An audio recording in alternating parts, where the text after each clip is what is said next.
Gracias. Tiene la palabra asambleísta Virgilio Hernández.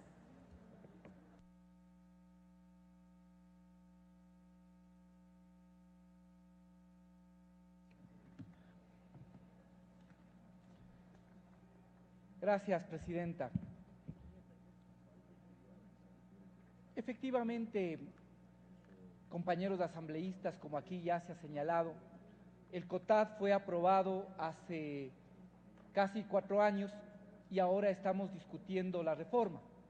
Pero creo que es importante establecer que precisamente gracias a que ahora existe este código, se han podido resolver algunos elementos fundamentales que además han permitido un tratamiento unificado para gobiernos que tienen la misma categoría, que no sucedía así con lo que pasaba antes con el gobierno autónomo descentralizado municipal respecto del gobierno autónomo provincial, en el que, por ejemplo, solo para mencionar un caso, la nominación de directores estaba también condicionada a que exista una mayoría en el Consejo, y con lo cual no se permitía un adecuado tratamiento, y sobre todo no se permitía que sea el Ejecutivo quien responda por lo que el pueblo le confió, que es administrar precisamente el gobierno autónomo. Otra de las cosas importantes que creo que en estos días, seguramente el día de hoy lo trataremos y veremos con profundidad, es que desde que está en vigencia el COTAD, lo que podemos señalar es que se acabó en estos meses y en estos días la romería que teníamos de forma permanente de alcaldes, prefectos y no se diga los miembros de las juntas parroquiales, que en 10 años pasaron su presupuesto apenas de 19 millones de dólares a 29. Este año, y seguramente discutiremos, hay 3.200 millones de dólares para los gobiernos autónomos centralizados y además permite que esos recursos se entreguen de manera directa, inmediata, predecible. Todo el mundo sabe cómo se entregan los recursos. Hay cosas que son pasos trascendentales, pero obviamente la ley tiene que responder a la realidad. Y si la realidad nos dice que hay cosas que deben ser modificadas, que deben cambiarse, no podemos ser necios, no podemos negarnos a ver esas condiciones que se presentan en la realidad, y por lo tanto es fundamental que se puedan establecer los cambios que aquí se han discutido, los que están planteados en el documento que se está discutiendo y obviamente los que esta mañana han sugerido algunos de los colegas asambleístas. Yo quisiera insistir en algunos que están planteados en la reforma y en otros que toca establecer algunas precisiones. Menciono algunos nada más. Es importante que se establezca en el COTAD y se unifique con lo que dice la Constitución y se modifique lo que está por destitución, cuando se habla de destitución de los integrantes de los gobiernos autónomos por remoción.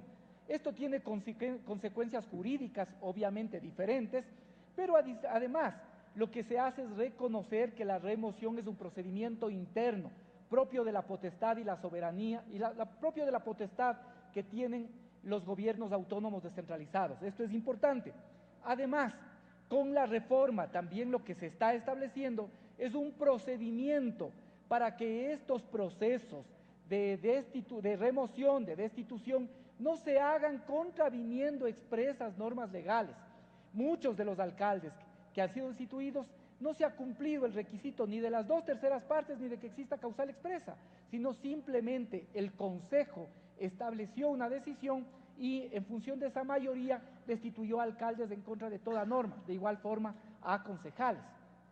Aquí se está planteando un procedimiento para que el Tribunal Contencioso Electoral por lo menos tenga la posibilidad de revisar y en función de que revise que se ha cumplido por lo menos los requisitos que establece la ley, pueda, si es que obviamente el afectado recurre, pueda el Tribunal Contencioso también actuar como una especie de segunda instancia, que antes se cubría con los consejos provinciales. Pero cuando los consejos provinciales están conformados por alcaldes, obviamente no puede ser el órgano natural. Entonces se está buscando dar un curso de tratamiento y por ende se reforma el COTAD y de igual forma se reforma el Código de la Democracia en lo pertinente a las atribuciones y a las funciones del Tribunal Contencioso Electoral, de tal forma que si la persona que ha sido destituida o removida y ahora planteamos que sea removida, tiene o piensa que se hizo al margen de la ley, sin cumplir la mayoría, sin que exista una causal, pueda tener una instancia a la que recurrir que por lo menos pueda verificar que efectivamente se han cumplido los requisitos. Creo que eso es importante y ayuda a fortalecer la institucionalidad de los gobiernos autónomos descentralizados. Otra de las cosas importantes que también se está planteando es que a estas autoridades que actúan de manera irresponsable y que precisamente permiten, por ejemplo, que se construya en zonas de riesgo, puedan tener posibilidad de ser no solo restituidos, sino sea una causal de revocatoria. Este también es un elemento fundamental que creo que es importante precisar, afinar en la propuesta que trabajó y que trabajamos en la comisión anterior, y que además, quiero señalar, esa propuesta fue aprobada por unanimidad de todos los integrantes de quienes hacíamos en la Comisión de Gobiernos Autónomos. Y ahora es importante, creo yo, recoger de las presiones que se han realizado, algunos de los planteamientos del alcalde y también de los colegas asambleístas que están participando a partir del 14 de mayo. Hay algunos elementos en los que me quisiera centrar, compañero presidente de la comisión, porque creo que es importante precisar estas dos figuras de las que ya habló el alcalde de Quito y que creo que es importante fortalecer.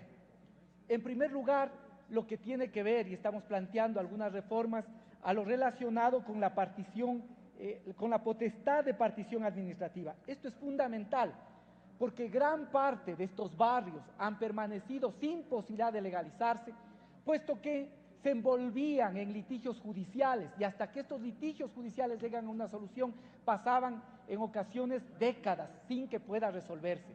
Esto se logró a partir de empezar en la resolución de estos problemas, se empezó a partir de lo que dispone el 486. Pero ahora hay que hacer algunas precisiones.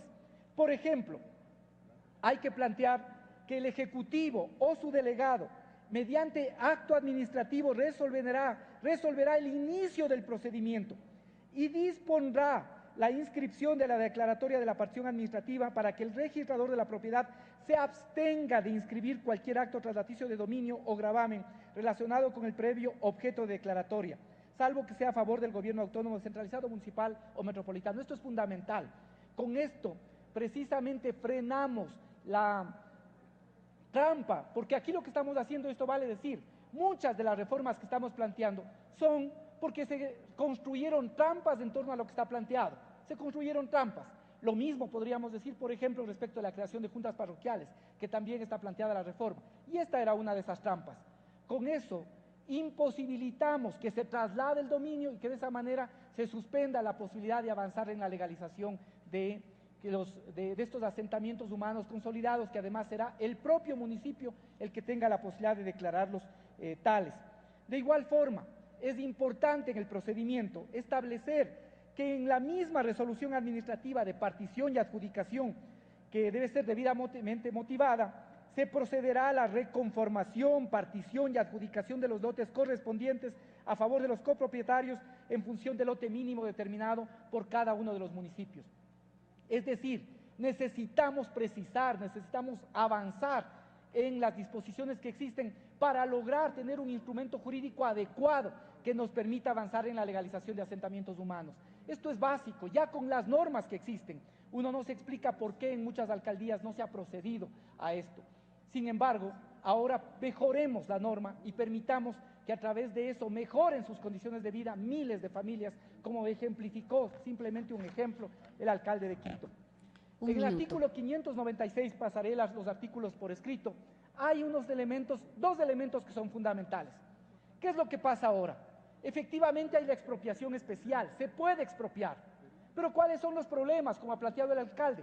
Primero tiene que estar dispuesto el 10% de disponibilidad financiera, o por lo menos de un comprobante de disponibilidad financiera.